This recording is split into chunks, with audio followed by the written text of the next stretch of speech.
I had dropped out of college for that third time. So I was like, what am I going to do? I have a kid on the way. I need to do something. Whenever I was working sushi, I just thought I was going to have to do it for the rest of my life. It felt amazing to achieve something that I thought could only be like a dream pretty much. In today's episode, we have Fee, who is a 3-time college dropout, former sushi chef for 8 years, and now security software engineer at Uber. Welcome to the show, Fee. Hey, good to be here, Felix. Yeah, so first of all, I wasn't aware you could drop out of college 3 times. So tell us, what happened? What did you go to school for? What made you drop out so many times? And so I grew up in Louisiana. There's not much focus on education there. I thought I had made it going to the state college in Louisiana. And now I know that there are different colleges like MIT and stuff that are actually desirable to go to whenever you're younger like that. But the thing that came to my mind about college was I get to move out of my parents' house. I get to do whatever I want, whenever I want.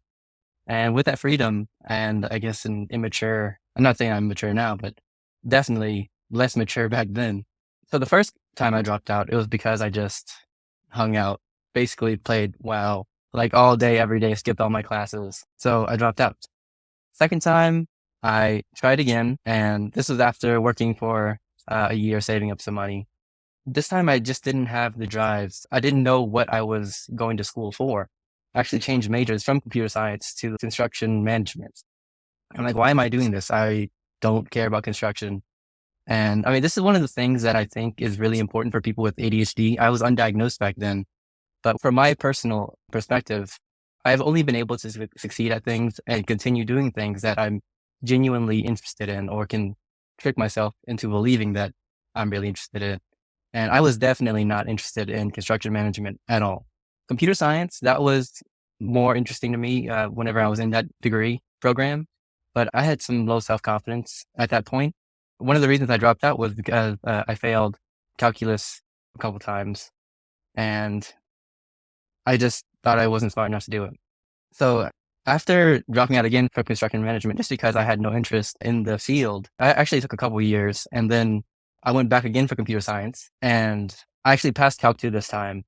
And I was on a path to, I was really in a better mind state to basically ace my classes. And I dropped out the third time because I got a job basically as a web developer at the law firm.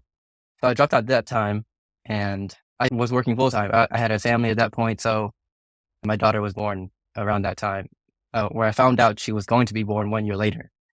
So I had to really get into gear and do something with my finances at that point because I had racked up some student loan debt and everything. And it just wasn't going to work with me going to school and working part-time with a kid. Yeah, I first applaud the tenacity to continue to show up for school, even though it sounded like it wasn't the right fit. So again, at one point you were a sushi chef and then you spent time learning to code on your own using free code camp. You went to drop shipping. And then I think you mentioned the web developer job at the law firm. You also got an apprenticeship at IBM, which sounds pretty impressive. And then a construction company. So back to the construction thing. And then eventually now you're at Uber. What was the span of, I went through a lot of different things. That could be enough to span someone's entire life career. How long did that take you to do all those career Dude, shifts? it's a really complicated web, but the entire story that I was telling was from 2009 to now. I would say that the web developer position, that was the beginning of my career that was 2017 or maybe 2018. Free Code Camp was right about a year before that law firm job. So around 2016, 2015 timeframe, because I had dropped out of college for that third time. So I was like, what am I going to do? I have a kid on the way. I need to do something. So I just kind of took stock of what I had. It was basically nothing, but I did know how to code a little bit. And I came across some videos where you can basically land a programming job with no degree and just programming knowledge. So I was like, okay, I can program a little bit. Let me see if I can get back into it. And switching from using Java to JavaScript was night and day because again, like with ADHD, I think it's really important to be able to have that feedback loop. So with JavaScript, you can see what you're making on the screen pretty much right away without having to do like a bunch of compilation steps and things like that. Well, you still do, but it's just, there's like fast refresh and stuff Yeah. like that, or hot reload or whatever you call it. Right after the free code camp thing, I had that shiny object syndrome. I saw the drop shipping stuff, and I was trying to actually sell crap from wherever, drop ship stuff. And in the process, I had built up by accident a portfolio of WordPress websites and just applied to jobs in my area for web developer positions because that was like the hot thing back then. Oh, interesting. So you were applying for jobs that it sounds like at the time you felt like you might have been like out of your elements when you actually got the job where you land a job, but then you might not have the exact skill set to do the job. Definitely, What I was was that? just Yeah, what was that I, like? I'm s- I went to the interview. I'm just like, all right, I'm just gonna wing this. And I guess being a sushi chef before, I was pretty good at conversation when I was in that state. So I went into the interview with these lawyers and they don't know anything about tech. I just showed them some websites that I built and they assumed that I just coded this from scratch pretty much. And there were a couple that I did code from scratch in my portfolio, but the impressive ones were just WordPress websites that I just used templates. Yeah. So they were impressed with the portfolio, whether they knew that you built everything yourself or it was templates or not. That's already in the past. But then when you started working on the job, what was that like? Was it much harder than you had the skills for? How did you actually? Because I think this happens a lot where people come in where they oversell themselves, which sometimes is what's required to get a job in certain markets or depending on your specific situation. But now you have to kind of start backing it up. So how long did this last? Tell us more about the experience of kind of landing somewhere that might be out of your element. Yeah, I think they were more sold on the way I could speak to them about these technical subjects in layman terms kind of way. I don't know if you're familiar with the agency business model where they're basically doing marketing and stuff for people.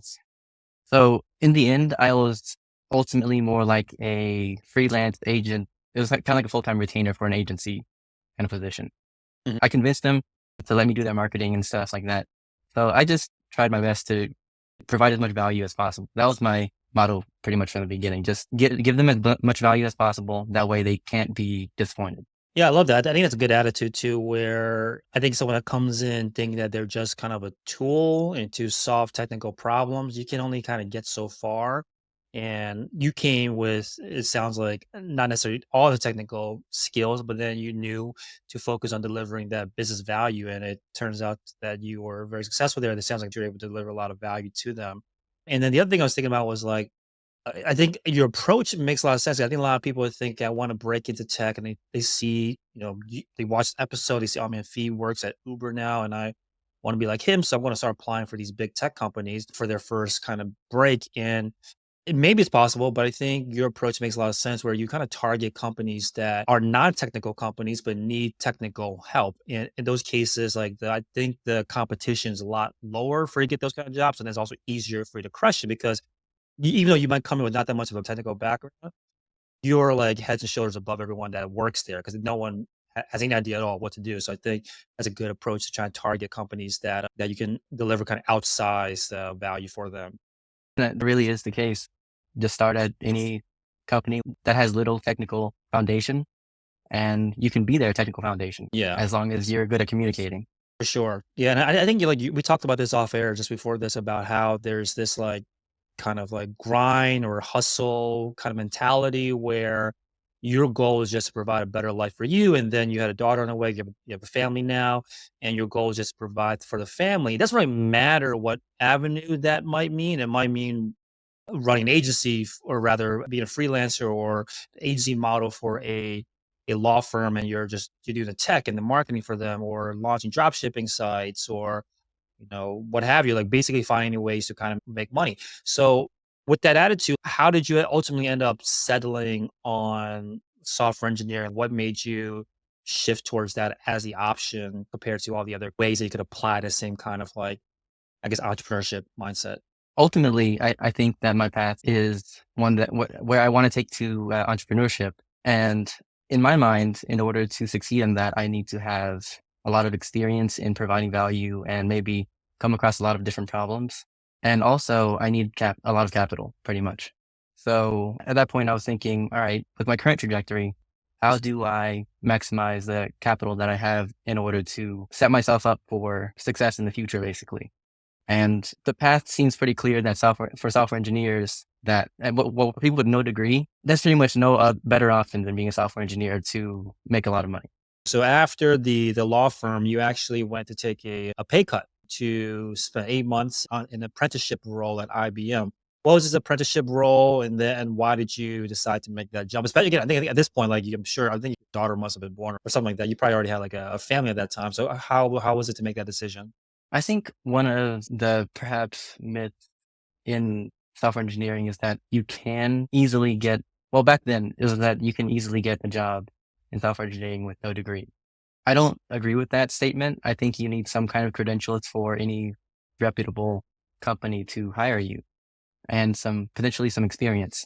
So I still recommend that people go to school so you can get some kind of credential that shows future employers that you can do the job. So that's why I took the apprenticeship, even though it was a pay cut. I took it really seriously just because I was being, I mean, I still am at hard, I guess, because I do have a family to take care of, and it does add a lot of pressure. So that's how I was able to graduate in 8 months versus a year also. Because normally it's a year-long program, but I was just trying to push myself out to get to full-time employment there. Because it's not guaranteed.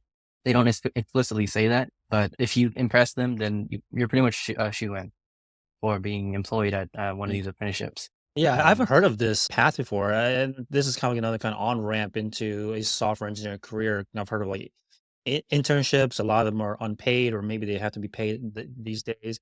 Is an apprenticeship similar to an internship, or like how is it different? it's so crazy, man. An internship could be unpaid or like low paid compared to a regular job. An apprenticeship, I mean, it's low pay most of the time, more relatively low compared to the regular position, but they pay you to learn, and that's just it's an unparalleled experience, in my opinion. Did you get like an offer at the end of it? I know that you ultimately did not stay at IBM. You went to work at a construction company as a backend engineer, but did you get an offer at IBM? Like how typical was it to get an offer after the apprenticeship? Yeah, I worked at IBM for a year and I guess 4 months after finishing the apprenticeship. They converted me to full time. So soon after this, again, we mentioned that you worked then at a construction company as a backend engineer, and then just fast forwarding a little bit. After that, was that when you ended up getting the Uber offer? Yeah, I worked at the construction company for about a year. And for the back half of that year, I was lead coding a lot in my spare time, studying system design, doing mock interviews, and I landed a few offers. Yeah, and that's a whole nother effort of itself where you have a job and you now want to break into the highest paying companies out there. You can't just go through like a simple, like, tell me about yourself interview. Like, you have to do some serious preparation that's not similar at all to your day job. You have to be code, like you mentioned, like you're solving problems that again you're probably not going to face day to day. So it's brand new territory. How did you balance that? How do you recommend people balance if they're trying to apply for like a FANG or a FANG adjacent company like Uber while they already have a job? Like, how do you balance the coding in your day job? I guess this is a little bit controversial, but I would say going back to the work-life balance thing, one of the drawbacks of working at a higher paying job for sure is that unless you want to get pipped or something like that, you're going to have a much higher workload than someone, for example, I'm working at a construction company or at IBM, for example. IBM, I was straight up probably working 10 hours a week at some point. I would say average 20 to 30. I was really overperforming compared to everybody else and from my perspective. And I was in what they considered to be like a difficult team to work on. It was like the data team. And then whenever I worked at this construction company, it was pretty much the same pace, but higher pay. So whenever people consider switching to Fang adjacent or something kind of company, I would really consider how many hours you put in now versus how many you would definitely be putting in at one of these companies with higher expectations. I would say that I don't make more per hour anymore than I made back then. It's just kind of like in advance almost. And that's how I prepared because I had a bunch of free time.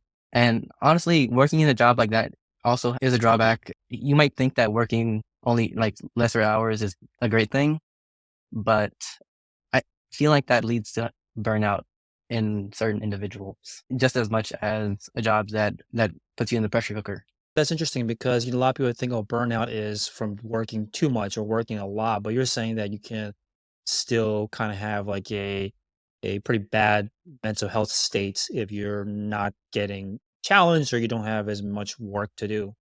Yeah, like whenever I started at Uber, I still am really interested in what I do. So like working 40, 50 hours a week feels like it just goes by in a flash. And it kind of sucks because time does go by so quickly and you miss out on certain things. But for example, at the construction company, I didn't care about anything I worked on. So imagine just sitting there super bored trying to do the same thing over and over for 20, 30 hours a week. And it's like watching paint dry versus playing a video game, I guess. Yeah, it's one of those things where it's almost like it's hard to believe until you experience it. People are like, "Oh, I would love a job where I'm like pushing a button all day and I get paid for it, like, and have all this like free time and there's not doesn't require me to be challenged that much," and they think that that's what they want, but yeah, it's almost like you can't understand until you actually experience it.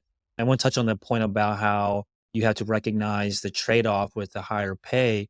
And it's funny because I see a lot of people that I know a lot of people that break into these like high-paying FANG adjacent companies or FANG companies, and they're typically coming from companies where they have the luxury or the time to prepare for the interviews because it's like a job in itself.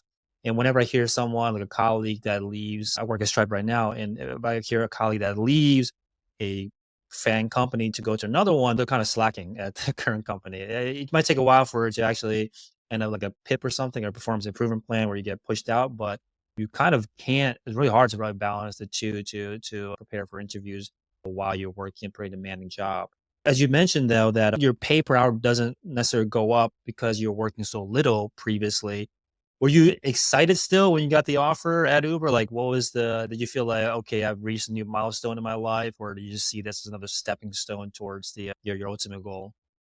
Oh yeah, I mean, I was crazy hyped because I guess it didn't feel like it could be real until you get the first offer letter that in that income range, especially coming from such a low cost of living area. Louisiana is probably the cheapest place or one of the cheapest places in the country to live. It was insane just hearing the numbers that were being thrown at me because before that, I would just hear about them on YouTube videos and I would try to talk to people in my circle about, I guess, these jobs and how much they pay and stuff like that. And people would pretty much just brush you off and be like, no, that's like, okay, okay, go ahead. Yeah, try to get that job. Right. And it felt amazing to achieve something that I thought could only be like a dream pretty much. I think it's great now that there's a lot more salary transparency where these things are seen as possible. Even these days, when I put out a video where someone's, going from making hourly wage to six figures, multiple six figures, people comment on like, "How is that possible?" Like, it's almost like they don't even realize that those are as a possibility, not so much like, "How do I get it?" This is like the first time they're learning that's even possible to get a kind of a pay like that. I kind of two questions there on that. Like, the first one is like, how does it impact your life? How did it change your life when you had such a big increase in pay? Whenever I was doing sushi, I was making about 36 a year. And then law firm it was 45. So I guess had some lifestyle creep there. I bought my first house. My wife also, she's an engineer, a chemical engineer, and she made more double what I made at that point. So in Louisiana, with that household income, we were doing pretty well already. And then I got the construction company job that doubled my salary. And so then at that point, I feel like at that point, your lifestyle doesn't really increase that much anymore. It's like diminishing returns. I was just saving more at that point. I wasn't worried about money. Unless you have bigger goals and ambitions, the extra money that comes in is just like icing on the cake. You can retire early or something if you want to. And I guess that's the biggest change that came with money is just that seeing that that might be possible. Because whenever I was working sushi, I just thought I was going to have to do it for the rest of my life pretty much. Well, I guess I never truly believed that. I always had bigger goals and dreams, I guess. But yeah, that was pretty much what it was. I leave this last question then. I think for a lot of people, your story is super inspiring to them, or it's going to be inspiring to them when they hear it because you kind of started from a completely different field. You're making, $36,000 a year as a sushi chef, and over many, many steps, you got to where you are today. Were there shortcuts that you could have taken? Not shortcuts, but like, were there steps that you could have skipped along the way, or were all of these steps like required, you think, for you to get to where you are today? That's an easy answer. I could have not dropped out of college the first time and taken it seriously. I think that having a goal in mind and making a serious effort towards that goal and with strong commitment and a sense of responsibility to yourself is the best way to get to where you want to go. And I wish I had understood that whenever I was younger. And that's the biggest message I would say I want to leave for your viewers also. Like my channel, that's what I want to leave for anyone who watches my videos I would want them to learn that. Thank you so much for your time, Fee. Thanks for coming on, sharing your journey, your advice, and experience with us. Thanks, Felix. It was a pleasure.